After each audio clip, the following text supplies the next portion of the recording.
हरे कृष्णा, राधे राधे। श्री ओम नमो भगवते वासुदेवाय। बोलिए पुरुषोत्तम भगवान की जय हो। बहुत समय पहले की बात है। एक गांव में एक ब्राह्मण रहते थे। ब्राह्मण की पत्नी का स्वर्गवास हो चुका था। ब्राह्मण के 4 बेटे थे। चारों का विवाह हो चुका था। ब्राह्मण के बेटे चारों अपना अपना काम करते थे और बहुएं घर संभालती थी। श्री हरि की कृपा से ब्राह्मण के घर में कोई भी कमी नहीं थी। अन्न धन के भंडार भरे हुए थे। ब्राह्मण भी अपना सारा समय श्री हरि भगवान की पूजा पाठ में व्यतीत करते थे। ब्राह्मण बहुत ही धर्म कर्म वाले थे। घर में आने जाने वाले सभी अतिथियों का आदर सत्कार करते थे। उनके द्वार से कभी भी कोई भिक्षुक खाली हाथ वापस नहीं लौटता था। पुरुषोत्तम मास आने पर ब्राह्मण ने पूरे पुरुषोत्तम मास में व्रत किया, स्नान किया, नारायण तारायण पारायण का पूरा नियम किया। पूरे पुरुषोत्तम मास में ब्राह्मण सुबह जल्दी उठते, गंगा जी में जाकर स्नान करते। इसके बाद विष्णु भगवान के मंदिर में जाते, पूजा पाठ करते। घर आकर भगवत कथाओं को पढ़ते और सुनते और साथ ही साथ कथाएं पढ़कर दूसरे को भी सुनाते। दान धर्म करते। मंदिर आते जाते अगर कोई उनसे भिक्षा की याचना करता तो वे उसे कुछ ना कुछ जरूर देते। इस तरह पूजा पाठ और दान धर्म करके उन्होंने पूरा पुरुषोत्तम का महीना व्यतीत किया। आज पुरुषोत्तम मास का आखिरी दिन था और ब्राह्मण अपने आंगन में बैठकर भगवत भजन कर रहे थे। भगवान को पुकार रहे थे, हरि आ जाओ, हरि आ जाओ। ऐसा बार बार अपने मुख से उच्चारण करके अपने कीर्तन में लीन थे। ब्राह्मण को इस प्रकार भक्ति भाव से अपने भक्ति में लीन देखकर पुरुषोत्तम भगवान ने सोचा, चलो आज अपने भक्त के घर को आते हैं। मेरा यह भक्त मुझे बहुत ही प्रेम भाव से बुला रहा है। ऐसा विचार कर भगवान ने एक भिक्षुक का रूप बनाया और ब्राह्मण के द्वार पर आकर भिक्षा की याचना करने लगे। हरि भजन में लीन ब्राह्मण ने जब द्वार पर भिक्षुक की आवाज सुनी तो वहीं से गेहूं की बोरी उसके पास में रखी थी, उसमें से उसने एक बर्तन में गेहूं भरी और भिक्षुक की झोली में डालने लगे। गेहूं को देखकर भिक्षुक रूपधारी भगवान बोले, यजमान, मुझे इतनी गेहूं से काम नहीं चलेगा। मुझे तो आपकी ये गेहूं की पूरी बोरी चाहिए।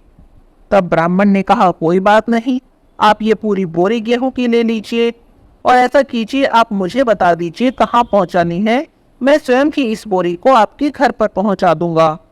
ऐसा कहकर ब्राह्मण गेहूं की उस पूरी बोरी को उठा लाए और जैसे ही वे भिक्षुक रूपधारी भगवान को वो गेहूं की बोरी देने लगे तब भगवान का हाथ लगते ही उस बोरी में गेहूं की जगह मोती भर गए। यह सब देखकर तो ब्राह्मण समझ गए कि ये कोई साधारण भिक्षुक नहीं है। ब्राह्मण भिक्षुक के पैरों में गिर गए और कहने लगे, बताइए आप कौन हैं? मुझे अपना सही परिचय दीजिए। अपने भक्त को अपने पैरों में पड़ा देखकर भगवान भी अपने आप को रोक नहीं सके और उन्होंने ब्राह्मण देव को साक्षात दर्शन दिए और कहने लगे, हे ब्राह्मण देवता, मैं आपकी पूजा भक्ति से बहुत प्रसन्न हूँ। आप मुझसे अपनी मन की इच्छा के अनुसार कुछ भी मांग सकते हैं। आप जो मांगेंगे मैं आपको वही दूंगा। आपकी सभी मनोकामनाओं को पूरी करूंगा। श्री हरि के मुंह से यह वचन सुनकर ब्राह्मण बहुत ही प्रसन्न हुए और बोले, प्रभु, मुझे कुछ भी नहीं चाहिए। आपकी कृपा से मेरे घर में किसी भी चीज की कोई कमी नहीं है। मुझे आपके दर्शन हो गए, बस इतना ही बहुत है। लेकिन फिर भी अगर आप मुझे कुछ देना चाहते हैं तो मुझे अपने वैकुंठ लोक के दर्शन दे दीजिए। मुझे वैकुंठ लोक देखने की बड़ी इच्छा है। ब्राह्मण के ऐसे वचन सुनकर भगवान ने कहा, ठीक है। और इतना कहते ही वैकुंठ लोक से एक अति सुंदर विमान आता दिखाई दिया और वह ब्राह्मण भगवान के साथ उस विमान पर बैठकर वैकुंठ लोक की यात्रा पर चला गया। भगवान ब्राह्मण को लेकर वैकुंठ लोक पहुंचे और ब्राह्मण ने वैकुंठ के साथ साथ गोलोक, ब्रह्मलोक और इंद्रपुरी की यात्रा भी कर ली। दूसरी तरफ शाम को जब ब्राह्मण के बेटे अपने घर आए तो उन्होंने घर पर अपने पिता को नहीं देखा। उन्हें बड़ी चिंता हुई। उन्होंने पूरे गांव में अपने पिता को ढूंढा, लेकिन उनका कहीं भी पता नहीं चला। 1 दिन, 2 दिन, 3 दिन बीत गए, लेकिन ब्राह्मण का कुछ भी पता नहीं चला। ब्राह्मण के बेटे बड़े परेशान हुए। उनको तो बहुत चिंता होने लगी कि पता नहीं हमारे पिताजी कहाँ चले गए।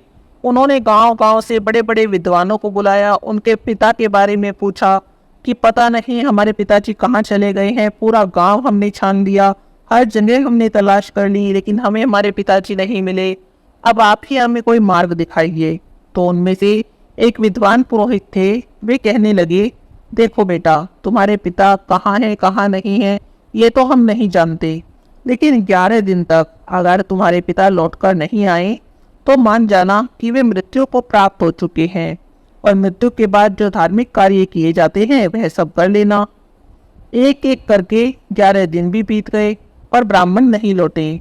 इसीलिए उनके पुत्रों ने उनके नाम पर पिंडदान और तर्पण करना शुरू कर दिया। गांव के ब्राह्मणों को भोजन के लिए बुलाया गया। जब ब्राह्मण के पिंडदान का काम शुरू हुआ तभी अचानक एक विमान आकाश से नीचे उतरा और उसमें से ब्राह्मण देवता विमान से नीचे उतरे और पिंडदान कर रहे अपने बेटों की तरफ बढ़ने लगे। विमान से उतरते हुए अपने पिता को देखा तो ब्राह्मण के बेटे जोर जोर से भूत भूत कहते हुए चिल्लाकर इधर उधर भागने लगे। तब ब्राह्मण ने अपने बेटों को समझाने का प्रयास किया कि मैं कोई भूत वूत नहीं हूँ, मैं तुम्हारा पिता हूँ और अभी तक जिंदा हूँ। तब वे कहने लगे कि ऐसा कैसे हो सकता है, आप तो इस विमान से उतर रहे हैं, आपके कपड़े भी देखिए किस तरीके के हैं, क्योंकि ब्राह्मण तो वैकुंठ लोक होकर आया था तो उसे वहाँ पर बहुत ही अच्छे अच्छे कपड़े, बहुत ही आभूषण, उसको पूरा उसका हुलिया ही बदला हुआ था। तो उसके बेटों को उसकी कही हुई किसी भी बात पर यकीन नहीं हुआ। तब ब्राह्मण कहने लगा, ऐसी कोई बात नहीं है, मैं मरा नहीं हूँ, मैं जिंदा हूँ, मैं तो सिर्फ वैकुंठ की यात्रा करके लौट रहा हूँ।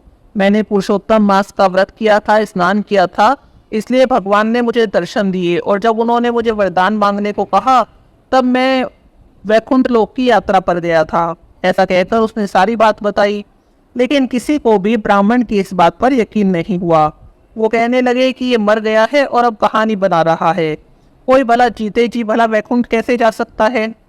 ब्राह्मण ने और समझाने का प्रयास किया तो जो और ब्राह्मण वहाँ पर आए हुए थे, उसका जो पिंडदान वगैरह का कार्यक्रम था उसमें जो ब्राह्मण आए हुए थे, तो वे कहने लगे, ठीक है, अच्छा, अगर भगवान तुम पर प्रसन्न है और उन्होंने तुम्हें दर्शन दिए हैं और वैकुंठ की यात्रा भी कराई है, तो तुम भगवान से फिर से कहो कि हमें भी दर्शन दे और हमें भी वैकुंठ की यात्रा कराएं। अगर ऐसा हुआ तो हम तुम्हारी बात मान जाएंगे।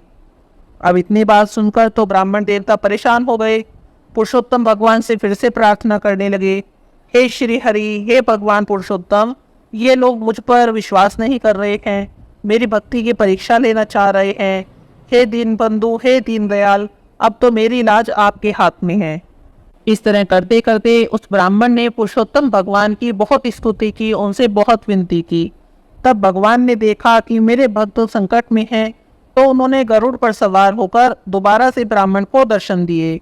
तब ब्राह्मण कहने लगा, हे प्रभु, ये सब मुझे मरा हुआ मान रहे हैं और कह रहे हैं कि यदि तुमने सचमुच में भगवान के दर्शन किए हैं तो हमें भी कराओ और हमें भी वैकुंठ की यात्रा कराओ, तभी हम मानेंगे कि तुम सच बोल रहे हो।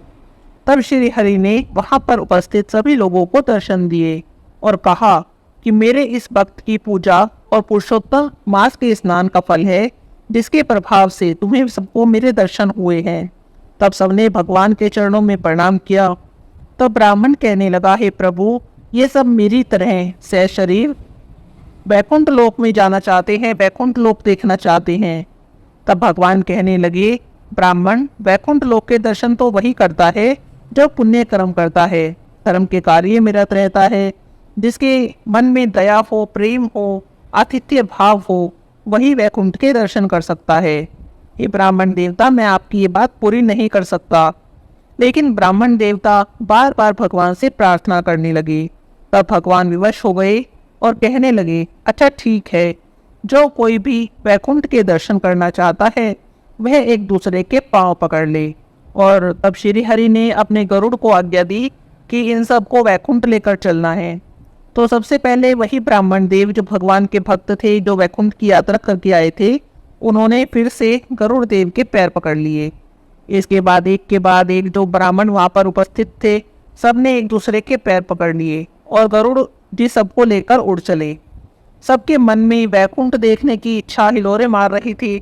सबकी खुशी का कोई ठिकाना नहीं था। सब अपने मन में तरह तरह की बातें सोच रहे थे। कोई धन की बात सोच रहा था, कोई खाने की बात सोच रहा था, कोई सोच रहा था पता नहीं वैकुंठ कैसा होगा। इस तरह से पता नहीं मन में सब लोग क्या क्या सोच रहे थे। तो जो ब्राह्मण थे वे एक दूसरे से बातें करने लगे, वैकुंठ में तो बहुत अच्छे अच्छे पकवान खाने को मिलेंगे।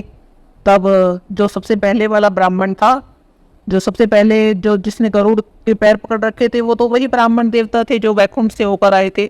उसके बाद जो और ब्राह्मण थे वो कहने लगे हाँ बिल्कुल मिलेंगे। तब दूसरा ब्राह्मण कहने लगा लड्डू पेड़े मिलेंगे, कहने लगा हाँ मिलेंगे। कितने मिलेंगे? बहुत सारे मिलेंगे। तब ये कहने लगे नहीं नहीं ऐसे नहीं, बहुत सारे नहीं, ये बताओ कितने सारे मिलेंगे। तब इस तरह से बातें कर रहे थे तो एक ब्राह्मण ने कहा इतने सारे मिलेंगे। उसने अपने दोनों हाथ खोल दिए और हाथ खोलते ही सारे ब्राह्मण एक के बाद एक नीचे गिरते चले गए और सब के सब मर गए। अब ब्राह्मण देवता जिन्होंने गरुड़ के पैर पकड़ रखे थे वो बचे रहे, क्योंकि उनका तो ध्यान पूरा श्री हरि की तरफ था। श्री हरि के चरणों की तरफ उन्होंने ध्यान लगा रखा था। उनका इन सब बातों की तरफ ध्यान ही नहीं था कि वैकुंठ जा रहे हैं, वहां पर क्या मिलेगा क्या नहीं। वो तो श्री हरि के चरणों के दर्शन कर रहे थे। जब अचानक से उन्होंने देखा कि सारे ब्राह्मण एक के बाद एक करके नीचे गिरते जा रहे हैं, तब उन्हें तो बड़ा दुख हुआ। उन्होंने गरुड़ जी से कहा कि मुझे नीचे उतारो। तब गरुड़ जी ने ब्राह्मण देव को भी नीचे उतार दिया और जहाँ पर में सारे ब्राह्मण गिरे थे, मरे हुए थे, वहाँ पर जाकर ब्राह्मण देव जोर जोर से रोने लगे, श्री हरि से प्रार्थना करने लगे, हे प्रभु ये क्या हो गया, मेरे सिर पर तो ब्रह्म हत्या का दोष लग गया। ये ब्राह्मण तो मेरे ही कहने पर वैकुंठ जा रहे थे, इन्होंने मेरे ही पैर पकड़ रखे थे और पता नहीं कैसे ये गिर गए। अब तो मेरे सिर पर ब्रह्म हत्या का दोष लग गया। हे दीनदयाल मेरी रक्षा करो, इन्हें जीवन दान दो, नहीं तो मेरे भी प्राण ले लो। मैं इस ब्रह्म हत्या का पाप अपने सिर पर लेकर नहीं जी सकता। ऐसा कहकर ब्राह्मण अपने प्राण त्यागने को तैयार हो गया। तब भगवान ने देखा कि ये तो अपने प्राण त्याग देगा। तब ब्राह्मण को प्राण त्यागते देखकर भगवान ने उन मृत ब्राह्मणों पर, जो मरे हुए ब्राह्मण थे, उन पर अपने चरणों की धूल डाली। चरणों की धूल डालते ही वे सारे ब्राह्मण ऐसे उठकर खड़े हो गए जैसे सो रहे हों। तब भगवान ने कहा, हे ब्राह्मण देव, यह तुम्हारी निष्काम भक्ति और पुरुषोत्तम मास में किए हुए दान का, भक्ति का, पूजा पाठ का फल है कि मैंने इन्हें जीवन दान दिया है। और तुम्हारे निश्चल भक्ति के कारण ही तुम्हें जीते जी वैकुंठ के दर्शन का भी लाभ मिला है। ऐसा कहकर ब्राह्मण देव को आशीर्वाद देकर भगवान वहां से अंतर्ध्यान हो गए। हे पुरुषोत्तम भगवान, जैसे आपने उस ब्राह्मण पर दया की, जैसे आपने उस ब्राह्मण की मनोकामना पूरी की, जैसा आपने ब्राह्मण के पुरुषोत्तम व्रत का फल उसे दिया, ऐसा सबको देना। जो कोई भी आपकी कथा पढ़े, पुरुषोत्तम मास का स्नान करे, उसकी सभी मनोकामनाओं को पूरी करना। बोलिए पुरुषोत्तम भगवान की जय हो। आइए अब सुनते हैं पथवारी माता की कहानी। बोलिए पथवारी माता की जय हो। एक गांव में एक गुजरी रहती थी अपनी बहू के साथ। वह गुजरी रोज दूध दही बेचने जाती थी, इससे उसका घर चल रहा था। आया पुरुषोत्तम का महीना। गुजरी अपनी बहू से कहने लगी, बहू पुरुषोत्तम का महीना लग रहा है, मुझे तो तीर्थ करने जाना है। पूरा महीना तीर्थ में वास करूंगी, वहीं व्रत पूजा करूंगी। ये दूध दही बेचने का काम कल से तुझे करना है। अब बहू ने बेचारी ने कभी दूध दही बेचा तो था नहीं, लेकिन फिर भी सासू जी को कैसे मना करती। कहने लगी ठीक है माँ जी। अब अगले दिन सासू माता तो चली गई पुरुषोत्तम स्नान के लिए तीर्थ यात्रा पर, और गुजरी बहू बेचारी दूध दही लेकर निकली। अब उसने पहले कभी बेचा नहीं था, उसे तो बेचना भी नहीं आता था, फिर भी वो निकल ली अपने घर से। अभी घर से निकली ही थी, थोड़ी दूर चली थी, तब देखने लगी कि एक जगह थोड़ी कुछ औरतें बैठी हैं और कुछ पूजा जैसा कर रही हैं। वो भी वहां पर खड़ी हो गई तो देखने लगी वे पूजा कर रही हैं, कहानी सुन रही हैं। तब वो पूछने लगी, तुम क्या पूज रही हो, किसकी पूजा कर रही हो? तब सब कहने लगी, हम तो पथवारी पूज रहे हैं। तो बहू पूछने लगी, पथवारी पूजने से क्या होता है? तब वे कहने लगी, पथवारी पूजने से ऐसा क्या नहीं है जो नहीं हो सकता। पथवारी पूजने से अन्न धन के भंडार भरते हैं घर में, जिसके पुत्र ना हो उसके पुत्र हो जाता है, मन में जो भी मनोकामना हो वो पथवारी माता की कृपा से पूरी हो जाती है। तब वो पूछने लगी कैसे पूछते हैं। तब उन्होंने उसे पूछने की विधि भी बता दी। तब वो दूध दही अपना बेचने चली गई। पूजा पाठ देख के दूध दही बेचने चली गई, लेकिन उसे बेचना तो आता नहीं था, उसका दूध दही तो बिका ही नहीं। वापस आई तो रास्ते में फिर वही जगह पड़ी जहाँ पर भी औरतें पूजा कर रही थी। पथवारी माता जहाँ पर थी वो वहीं रुककर थोड़ी देर बैठ गई। सोचने लगी क्या करूं। सोचते सोचते उसे सुबह वाली बात याद आ गई। जब वो लोग औरतें पथवारी पूज रही थी तो सोचने लगी मेरे पे तो पथवारी पूजने का टाइम है नहीं, ना मेरे पे कहानी सुनने का टाइम है, ना मुझे पूजा करनी आती है। मेरे पास तो ये दूध दही है और इसी को मैं पथवारी माता को चढ़ा देती हूँ। ऐसा सोचकर उसने वो जो दूध दही था जो बेचने के लिए निकली थी, बिका नहीं था, वो पथवारी माता पर चढ़ा दिया। अब तो उसने रोज का यही नियम बना लिया, दूध दही लेकर घर से निकलती और लौटते वक्त वो दूध दही पथवारी माता पर चढ़ा देती। करते करते पूरा महीना बीत गया। पुरुषोत्तम का सास घर वापस आई। जब सास घर वापस आई तो बहू ने सास का सामान लिया, उनके पैर छुए, हाल चाल पूछा और तीर्थ की बात पूछने लगी। सासू जी आप वहाँ कैसे रहती थी, क्या करती थी। तब सास कहने लगी सारी बातें छोड़, पहले ही काम की बात कर, ये बता दूध दही बेचने गई थी। तब बहू ने कहने लगी बहू हाँ जी गई थी, ला पैसे दे। तब बहू तो बहुत परेशान हो गई क्योंकि दूध दही तो उसने बेचा ही नहीं था। तब वह कहने लगी सासू जी आज मत मांगो, कल ले लेना। तो सास ने सोचा चल कोई बात नहीं, कल को ले लूंगी। अब अगले दिन बहू फिर दोबारा सुबह दूध दही लेके निकली कि सासू जी आप तो आराम कर लो, थकी हुई हाई हो आज और मैं बेच आती हूँ। जब दूध दही लेकर निकली तो फिर पथवारी माता के पास जाकर वो तो बैठ गई। कहने लगी पथवारी माता बताओ क्या करूं, सासू जी आई हैं पैसे मांग रही हैं।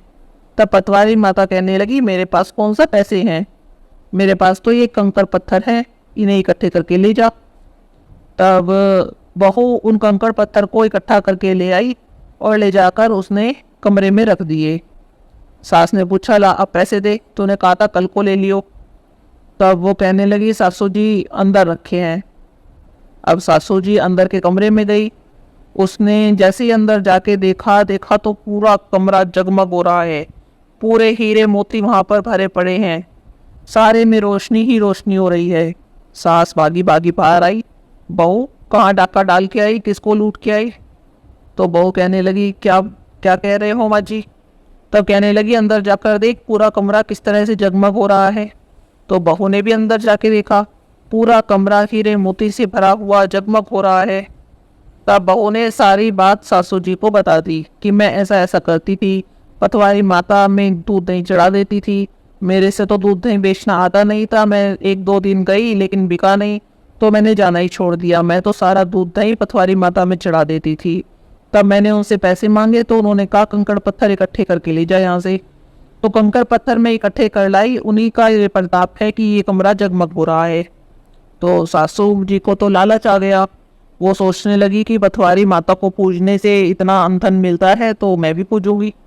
अगले दिन सास दूध दही लेकर निकली बेचने के लिए, लेकिन सास के मन में लालच था, उसने क्या किया दूध दही तो बेच कर आई, आते हुए बर्तन धोकर पटवारी माता में चढ़ा दिए। जो बर्तनों में दही लगी हुई थी उन्हें ही धोकर पटवारी माता में चढ़ा दिया। करते करते जब पूरा महीना हो गया तब बहू से कहने लगी तू मेरे से पैसे मांग। तो बहू कहने लगी ये क्या कह रही हो माँ जी, मैं आपसे पैसे भला क्यों मांगूंगी। कहने लगी नहीं मांग। तो बहू ने कहा अच्छा सासू जी लाओ पैसे दो दूध दही बेचने के। तब वो कहने लगी कल को दूंगी। भागी भागी गई पटवारी माता के पास, बोली पटवारी माता बहू पैसे मांग रही है। तो पटवारी माता ने उसे भी वैसा ही उत्तर दिया, मेरे पास कौन सा पैसे हैं, ये कंकड़ पत्थर हैं, इन्हें इकट्ठे करके ले जा। तो सास बहुत सारे कंकड़ पत्थर इकट्ठे करके लाई, मतलब बहू तो थोड़े से लाई थी, सास तो बहुत सारे लाई, इतने लाई कि उससे लेकर चला भी नहीं जा रहा था। लाकर उसने कमरे में रख दिए। बहू ने दोबारा मांगे तो कहने लगी कि कमरे में रखे हैं जाकर ले ले। बहू कमरे में गई तो कमरे में जाते ही वहां देखा सांप बिच्छू बड़े बड़े जहरीले जानवर वहां बिलबिला रहे हैं, कीड़े मकोड़े से कमरा भरा पड़ा है। तो बहू कहने लगी सासू जी ये क्या है। सासू जी भी भागी भागी कमरे के अंदर गई, जाकर देखा तो पूरे कमरे में जानवर ही जानवर, सांप बिलबिला रहे हैं, बिच्छू कीड़े रेंग रहे हैं वहां पर। तो वो तो भागी भागी पटवारी माता के पास गई, यह आपने क्या किया? मेरी बहू को तो सोने चांदी दिए, मुझको ये कीड़े मकोड़े दे दिए। तब पटवारी माता कहने लगी, तू लालच के कारण पूजती थी, इस कारण जैसा तेरा कर्म था वैसा तुझे फल मिल गया। तेरी बहू तो पूरे मन से पूजती थी, श्रद्धा से पूजती थी, लेकिन तुझे तो लालच था कि मैं जो है दूध दही यहाँ पर चढ़ाऊंगी तो मुझे पैसे मिलेंगे। तेरा जैसा भाग्य था, जैसा तेरे भाव थे, जैसे तेरे कर्म थे, वैसा तुझे फल मिल गया। अब सास को अपनी गलती का एहसास हो गया।